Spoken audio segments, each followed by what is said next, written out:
विठुरायाच्या दर्शनासाठी आता अवघे 4 दिवस बाकी आहेत आणि विठुरायाच्या दर्शनाची आस वारकऱ्यांना लागलेली आहे। आज माऊलींच्या पालखीचं दुसरं गोल रिंगण खडूसवाटा इथं पार पडतंय।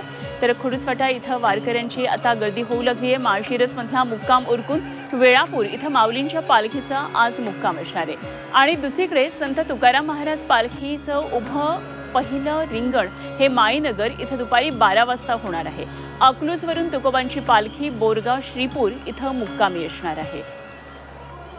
तर आता वारकऱ्यांना वेध लागलेले आहेत। त्या विठू माऊलीच्या दर्शनाचे अवघे 4 दिवस दर्शनासाठी राहिलेले आहेत। 6 जुलैला आषाढी एकादशी आहे आणि त्यापूर्वीच सर्व वारकरी पंढरीमध्ये पोहोचलेले असतात आणि आता हे रिंगणाची तयारी सुरू आहे। माऊलींच्या पालखीचं आज गोल रिंगण खडूसवाटा इथं आहे। तर अकलूजवरून तुकोबांची पालखी बोरगाव श्रीपूर इथं आता मुक्कामी असणार आहे। आज दुपारी 12 वाजता संत तुकाराम महाराजांच्या पालखीचं पहिलं उभं रिंगण हे माळीनगर इथं पार पडणार आहे।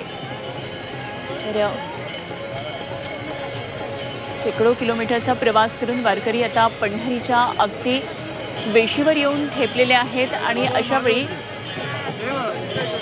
अत्यंत अविश्रांत असे सगळे परिश्रम करत आलेले हे सगळे वारकरी मंडळी काही काळासाठी विश्रांती घेत अशा प्रकारे रिंगण सोहळ्याचा आनंद लुटत असतात।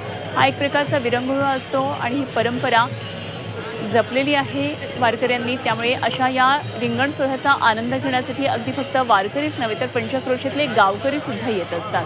तेव्हा आज अशा प्रकारे 2 रिंगणं पार पडणार आहेत आणि यामध्ये माळशिरसमधला मुक्काम उरकून वेळापूर इथं माऊलींच्या पालखीचा आजचा मुक्काम असणार आहे। तर खडूसवाटा इथं हे रिंगण असणार आहे।